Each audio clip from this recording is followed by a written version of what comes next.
it's your turn to... Oh, is it for me? Consider yourself fired. Why are you winking at me? Consider yourself fired. Hello, and welcome to the JT and Drew Show. I'm JT. And I'm Drew. And we're two nobodies talking about nothing. Consider yourself fired. We're going to talk about something that it's kind of controversial, but it definitely needs addressing, and it's been addressed. But I'd like to give my point of view on it, my perspective, if you will, my opinions, and then see what you've got there, JT, and kind of compare notes, see where we're at. Okay. Definitely. So this topic is going to be more focused on like school shootings. You know, how do they happen? Why do they happen? Are there warning signs? Are they preventable? What do we need to do about, you know, having these weapons in students' hands, and who's responsible? All that kind of stuff. You know, it just recently we had the school shooting there in Mansfield, Texas. You know, and it's just, it seems like every year there's another one, or there's another few, or what have you. But yeah, so I'd like to talk about that and then get your opinion on it as well. And, you know, if anyone out there listening would like to provide their own opinion about it, or fact check us, or whatever, please feel free to do so. Yeah, email us or get a hold of us on Facebook. All that information's at the end of the show. And we put it at the end of the show so you guys can remember it, and we remember to say it. All right, bud. Well, all right. Yeah, let's get into it. Let's do it. So, school shootings. Yeah, man, school shootings. Wasn't it just a couple weeks ago that the one in Arlington happened? Is that the one you were talking about, Mansfield? Yep, that's the one. If I'm not mistaken, I think they said a couple kids had gotten in a fight, and one pulled out a gun, shot 3 students and a teacher or an adult that was there on campus. I don't believe there were any fatalities, but I didn't, just going off the top of my head. You know, one of the things that I wonder when things like this happen are, well, one, how did they procure the weapon, right? But another one is were there red flags? Is it preventable? Yeah. The individual who committed the crime was 18. Yeah. And I know at least here in Texas at 18 you can get a rifle. But I think you have to be 21 to get a handgun. Yeah, that's correct. And he used a handgun, didn't he? I believe so. So, yeah, where did he get it from? Yeah, I'm not even sure. I've got to do a little bit of research on that to see, you know, did he get it from home? Was it one of his parents, or did he purchase it, or was it a friend's, or who knows what? One of the things a while back, gosh, I don't remember how long ago this has been, but maybe a year or so, a lot of these anti-gun folks were talking about your child takes your weapon from your home and goes and commits one of these crimes, that they should be able to hold the parents accountable and charge them with the crime because it was their weapon. Now, I don't agree with that. Obviously, I think that parents, if you have kids in the house, you know, you definitely need to have your weapons stored in a safe location, hard to get, locked up, whatever. Yep. And your kids ought to know too, like, hey, yeah, this is a no-no, for lack of a better term. It's a nice way to put it, I guess. Yeah. That's my baby talk. But I don't necessarily think that the parents should be held accountable unless, you know, it was like, hey, here you go, put this in your backpack. I think that child, or that young adult, in this case, you know, they know what they're doing. They know right from wrong. And they should. They should. And they should also be held accountable for their actions. Okay, now I'm not going to get too much off topic, but at what age do you feel that a minor should be held accountable for their actions? Well, I mean, I think at all ages, obviously the severity of the punishment or the accountability depends on the age. You're not going to necessarily send a 10-year-old to prison. That would be pretty interesting, actually. I think, what was that show they had?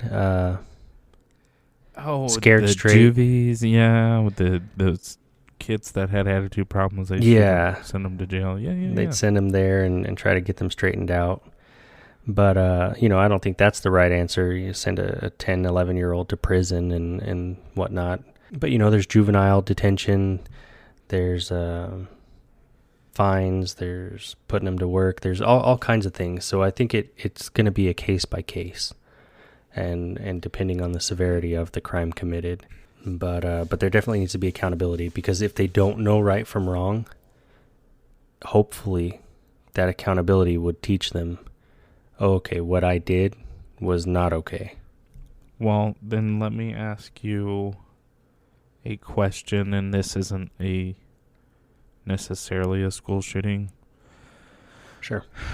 But you remember that kid? Oh, gosh. I think it was somewhere here in Texas where he was drinking underage, got into an accident, and either killed everybody in the car or just one person or something. And he was on parole. I think that's the right word. He was at home doing his time and found there was a video that showed him drinking in a basement or a room in his parents' house. His parents were letting him drink, and his mom and him fled to Mexico, and his dad was like, well, he doesn't know what he's doing, and the kid was like 16, 17. I don't know if you remember that. Yeah, that doesn't ring a bell. I'll have to pull up his name. But, that's very interesting for sure. But cases like that where the child is so spoiled or whatnot that the parents didn't teach them anything, now is that the kid's fault or is that the parents' fault? Well, I'm going to say it's both. And in that scenario, the parents are enabling the child. They're providing the alcohol. The child at that point, who's already gone to court or, seen a judge or whatever to be sentenced with whatever punishment, knows that what he did was wrong and illegal. In that case, drinking and driving, and underage drinking at that. And then to continue to do it, like you've already been told it's wrong and now you're still doing it. Yeah, no, you know what's going on. Now there are exceptions, right? There's mental issues, people that aren't necessarily all there or have illnesses or whatever that impair their judgment or impair their reasoning. But for the average standard Joe kid, I would say no. Yeah, at that point, they know what they're doing, and their parents know what they're doing. Right. Well, the parents definitely know what they're doing now. I'm not saying that this kid was in the right or wrong. I don't think that actually he was in the wrong. So he's the affluenza teen was his nickname. His name was Ethan Couch or Cooch. Huh. It was back in wasn't that long ago. 2013, I guess. Oh, yeah, I don't remember that. Oh yeah, that was a big old thing on the news and everything. He killed four people in a car crash. So I'll have to read up more on it, but yeah. But overall, the parents were saying that they never really taught him right from wrong, and that he's an angel and he doesn't do anything bad and blah blah blah. And the kid was just, I didn't know that was bad. Even after he had, the judge had told him drinking underage is illegal. You can't do this. So the judge pretty much just threw the book at him and was like, "Nope, you're going to life." If I remember that correctly. Well, you remember the the Menendez brothers? No. Yeah, so that was a hot one. They had, I don't remember if it was shotguns or what, but basically they came into their own home. Their parents were in the living room watching TV, and they shot the crap out of them. Oh my gosh. Yep. They claimed later on, different things about their parents and yada yada. But at the time, one of them was 21 and the other one was 18. So just throw their life away. Yep. But it's one of those things, though, again, their age, one of them is, well, they're both adults at that point in the eyes of the law, right? 18 and 21. Yeah. But you have cases where even kids that are younger than that commit similar crimes. Oh, yeah. So, yeah, like so what do you do? Like the elementary kid or the middle school kid out in, what was that, Sandy Lake or Sandy something, and then Washington State. Yeah. Sandy Hook, I think. Sandy Hook.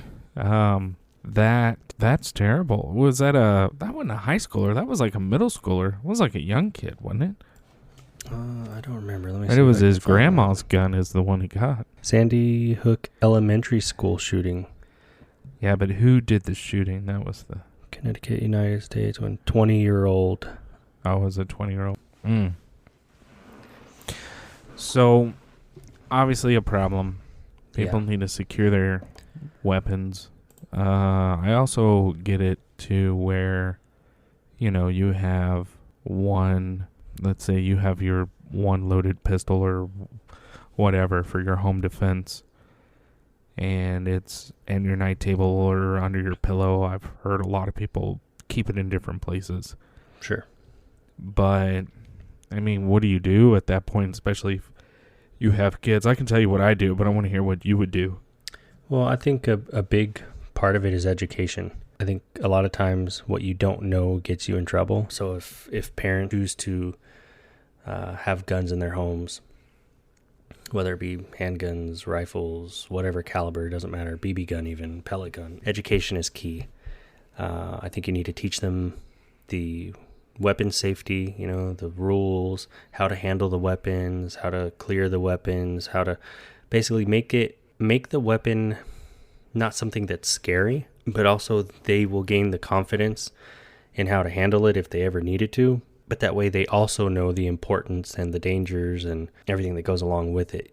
I think when we see these cool movies and, they're actiony and this person's shooting and then, oh, this looks really cool. And, the perception is out there, but they don't realize the dangers and everything else that comes along with it. So yeah, I personally, I think education is key.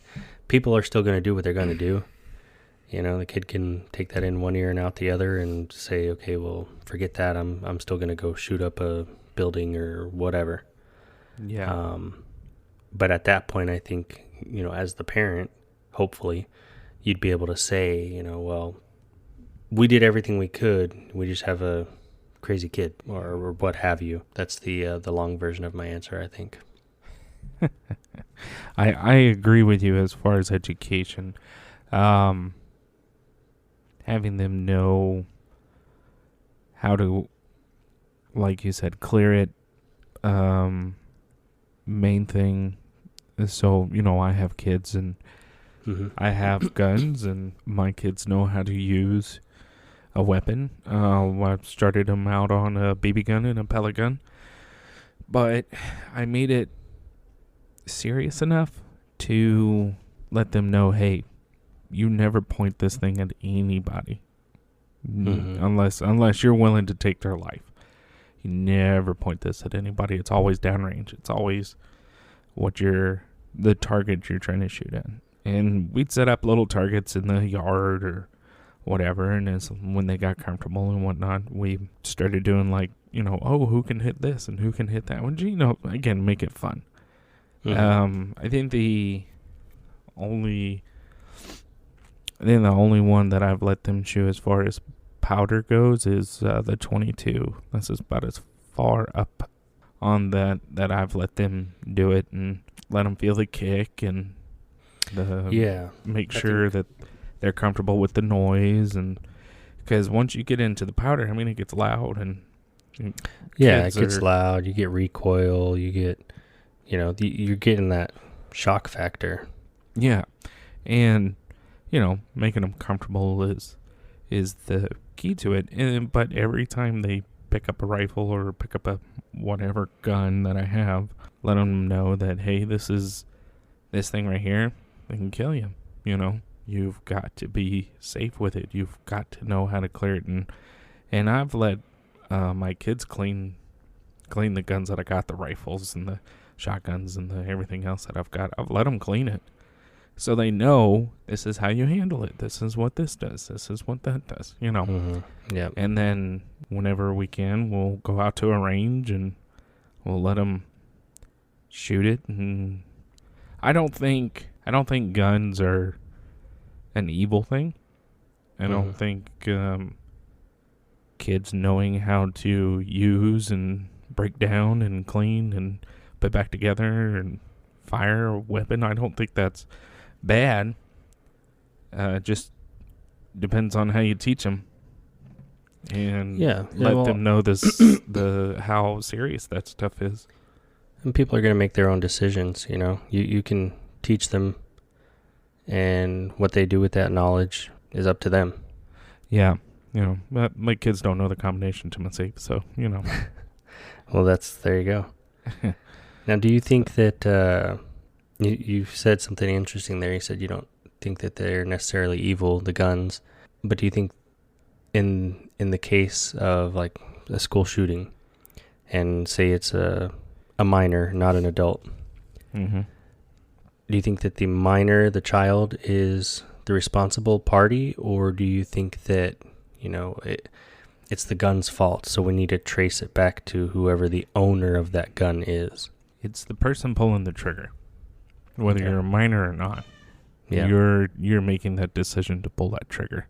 I'm not going to sit here and blame video games or blame action movies or blame. I mean, if you have a plan that you want to do, if you have the willingness to do what you think you want to do, and that is either one, stop being bullied, or two, show people that you're not a coward or anything, and you go and you shoot up a school. Whether you're a minor or not, you've made that decision. Mm-hmm. So I have CHL, what do they call now? LTCs? Yeah, LTC, license to carry. Yeah, I have a license, and I carry all the time.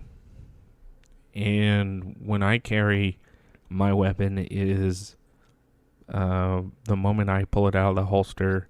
If I have to use it, it's ready to go. I mean, I don't keep it on safe on my side. So, and I have never had a problem. And I've dropped all of my pistols when it's on fire, when it's ready to go. Right. And I've never had any of them just discharge. So it's the person behind the trigger who's got the finger wrapped around it, pulling it. That's the ultimate safety. That's the ultimate safety. Whether your pistol has a thumb safety or anything like that. I mean, finger on the trigger, not safe. Finger off the trigger, safe. Yeah. Yeah, when I hand my kids a weapon, they know that their finger goes in the rest position. Mm-hmm. So and I think the military has helped me learn that, even though, you know, we're chair force and we don't qualify until we deploy. But knowing that knowledge, having that knowledge, has helped me, and then that kind of helps me teach my kids. Sure. And my kids know, hey, we don't go into this closet. We don't try to punch in numbers on this, you know, in the safe or anything. If they want to, hey, can we go out and shoot a target? They'll come up and ask me, and I'll say yes or no. If I don't have time to do it, then I don't do it. But if I'm like, man, we're not really doing anything, yeah, let's go out and shoot the pellet gun or shoot the whatever. A couple days ago, was it a couple? It was no, it was been about a week or two ago. Tells you how redneck I am. We opened up the back door and we shot at a rabbit. My daughter and I we were in the back of the house, back door open in the house, because we both had our pajamas on, shooting a rabbit, trying to get it so because it was big, man. I mean, it was God dang wabbit. Yeah, I don't think we got it, or if we did, it was a few hours later. Some coyotes came up and dragged something off, but I didn't see what they dragged off. But yeah, they might have gotten it, but I think we hit it. And my daughter's she's a terrific shot. That's good. But yeah, you got to teach them right. So let me ask you this. Mm-hmm. Do you think, well, okay, let me preface it. I think a lot of times there are warning signs and sometimes there are not warning signs, right? When you're talking about a school shooting. Right. Sometimes people aren't always going to wear their emotions on their sleeves so that you can see. They're just going to surprise you. And do you think maybe like making the gun laws stricter or trying to make it harder to purchase guns is the answer? Okay, now hold on. Are you asking me that should the state or federal government mandate or push stricter gun laws? I'm just going to clarify this. Is that what you're asking me? Essentially, yes. Well, okay. However they're going to do it, or however they would need to do it, but to make it harder for you to go out and purchase as an average Joe to go out, and purchase a firearm. I don't think any stricter gun laws that they could push is going to stop any of this from happening. My personal opinion. I think the gun laws that we have in place right now, I think they need to double down on those. And I know here in the state of Texas, they call the Bureau to do a background check before you even purchase anything. It don't matter what it is. Mm-hmm. I remember even when we were looking at those 22 cowboy guns. Oh, yeah. Oh, those are nice. And you express your interest in them and everything. And before they even, put it in a box and, oh, hey, here you go. That'll be however much money. You fill out an application online. They run your background check. I mean, it's extensive, and it's not like oh, hey, this was done in 2 minutes. I just walked in, said I wanted this one, and then I paid for it and left. Yeah. I've never had that experience. For some people, their background check, they may not even be able to come back and actually purchase the weapon for several days.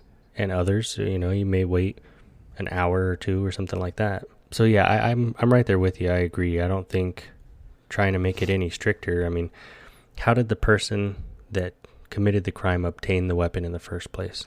Some of them, they went out and purchased it. Again, they may not be displaying symptoms or red flags or anything like that. And, they never had any mental issues or whatever. So that's not going to come up, but like these underage or these children that commit these crimes and, go into schools with guns and whatnot, they didn't go and purchase the gun. So how would making the laws any stricter affect them? It might make it harder for their parents to purchase guns and then keep them in the home. But like you had mentioned earlier, where there's a will, there's a way. And so, now it's harder for the kid to get one from their parent because their parent can't get one from the store because it's harder. Okay, well, maybe they have a friend who has a gun. Or a friend's parents or something like that. They're going to get what they are going to get. Right, and there's always a way to get stuff. I mean, we have some pretty strict, and I'm gonna go off topic for 2 seconds. Give me 2 seconds. Sure. We have pretty strict laws on illegal drugs, right? Mm-hmm. They're still here. I'm just saying we have a problem, and we're not calling Houston, because they've got a big problem. But no, I mean it doesn't matter what law you put in place. A new one. I'm not saying the ones that aren't in place aren't good enough. Any new restriction that you have on firearms or anything like that, you not going to stop somebody from doing what they've already planned on doing. Right. So you're just not. I don't care who you are. Well, and like you said, we have pretty strict laws when it comes to drugs, illegal drugs, whether it's buying, selling, producing, whatever. Yet somehow they're still on the streets. People are still making them. People are still purchasing them. People are still smuggling them. People are still selling them. And they're illegal. Yeah. So they're committing a crime when they commit any of those actions. So if I'm a criminal or a soon-to-be criminal, I may go out and purchase a gun, or I may, like from a reputable FFL dealer or whatever, or I may find somebody on the street who is selling a gun that I can just buy it from them, or, you know, buy it from their trunk or whatever. Or I may have a friend that has one at their house that I could take or borrow or steal, or there are other options. Criminals are going to be criminals. Yeah. Criminals are criminals because they break the law. They're not following the law. Right. And kids think that's cool. Well, and how is making it harder for you, who, you know, maybe you're a competition shooter or something, and that's strictly what you do, and you don't break the law. How is making it harder for you to obtain those tools to do your competitions going to affect the criminals? They're still going to get the guns if that's what they're wanting to get. Yeah. They're still going to get the armor piercing rounds. They're still going to get tracer rounds. They're going to get whatever they want. Yeah. And it doesn't matter, again, it doesn't matter what you have in place. We need to double down on what we've already got in place. Well, and I think it was Joe Biden. I don't remember when exactly he said it, before or after he got in office this last go round. But he had mentioned, you know, you don't need an AR-15. You don't need this. You don't need that. You just need a double barrel shotgun. You go out on your porch and you fire it in the air. And, you know, that's your warning shot. And whoever had ill will or intent towards you, that'll scare them away, and you're good to go. I like Beto O'Rourke. Oh, O'Rourke. His whatever. I'm gonna mispronounce his name because I don't like him. But I like his, when he was in the presidential debates, where he was like, heck yeah, we're going to come for your AKs. We're going to come for your ARs. We're going to come. Yeah, hell yeah, we're going to take your AR-15s. Yeah. So you're, and I'm trying to not be too loud, you're from Texas, and you're telling the American public that you're going to take away their rifles because it's considered a quote-unquote assault rifle. Yeah. Did you know a couple years ago I put on some weight, and I've been putting on weight and whatnot, but it was because of my assault utensils. My assault fork, my assault spoon, all that. I mean, it's what put the weight on me. I didn't do it. Yeah. Yeah, it forced you to. Yeah. Just like those assault rifles are committing crimes left and right. They are assaulting people. I had to make sure I locked my case because my rifle almost walked out of it to go commit crimes. This is a very controversial subject that we're bringing up. And yes. I would, and to anybody listening, I would love a debate. Yeah, well, not even necessarily a debate, but a difference of opinion. I want to see conversation.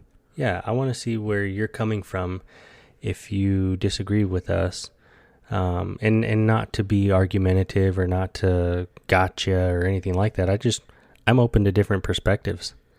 You know, I want to see your thought process. Why do you feel differently about it? You know, it'd be interesting just to see what folks have to say. It would be, yeah. Ooh, that's a good subject, man. That's a good. Unfortunately. Oh, we're not done. Okay. unfortunately for us, well, gosh, I don't remember what summer it was. It was a couple years back when we were in that boating accident. And oh, dude, that was tragic, man. We lost everything. Yep, all the guns, just bye-bye. Yeah, and the ammo. Yeah. Dude, we lost it all. That was a small fortune right there. Yeah, it was. So if anybody can locate that for us, I can't remember what lake it was, but I don't remember. Yeah, it was. I don't even think we caught anything that day. We just lost everything. Yeah.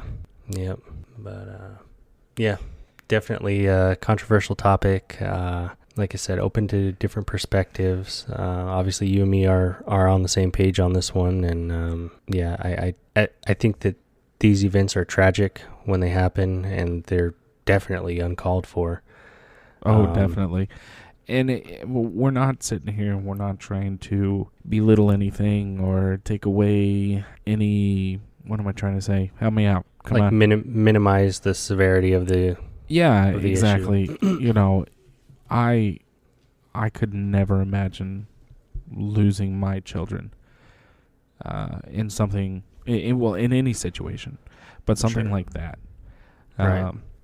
I mean, you have kids, you want them to grow up and be the adult that you see that's within them, that you're trying to guide and whatnot. And so that way one day they can either bury you in a shoebox or put you in an urn, whatever you want to do. They are supposed to bury you. You are never supposed to bury your children. And right. I couldn't do it.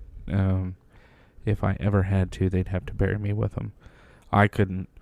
And I always, when I hear about things like this, I'm always in the kitchen cutting onions when these things are going off. Yeah, those dang ninjas. I tell you. It really hits home because... Yeah, for sure. Nobody deserves to lose their children, their child. No. Oh, and you've got school-aged kids. Yeah. But yeah, it's always a tragedy. Definitely not trying to minimize it at all.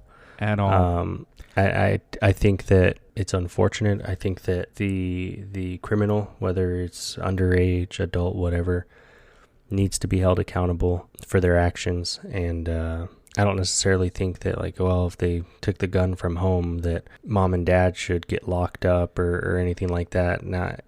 It's a different story if mom or dad provided the gun to them, hey, here you go, or take this or to school. But I mean, if you've got your stuff in a safe location and they break into it and steal it, I mean, that's like if your kid took the car without you knowing and committed manslaughter. I had no idea that they took the keys and ran off. It was the middle of the night or whatever. Yeah. But I mean, it's... Unfortunately, it's still going to be a case-by-case scenario, and, where there are warning signs, where they're not, who knows? I think sometimes people try to assign blame when, the criminal is being a criminal. Yeah. There's not always something more to it. Sometimes there is, but I don't know. We could dive deeper and deeper into this thing. So, good topic, man.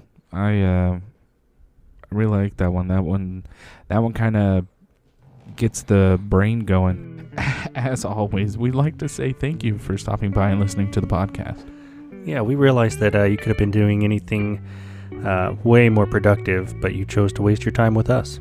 We look forward to talking about absolutely nothing with you next time. If you have any questions or topics you'd like us to cover, please email us at jtandrewshow@gmail.com or visit our Facebook page at www.facebook.com/JTDrewShow.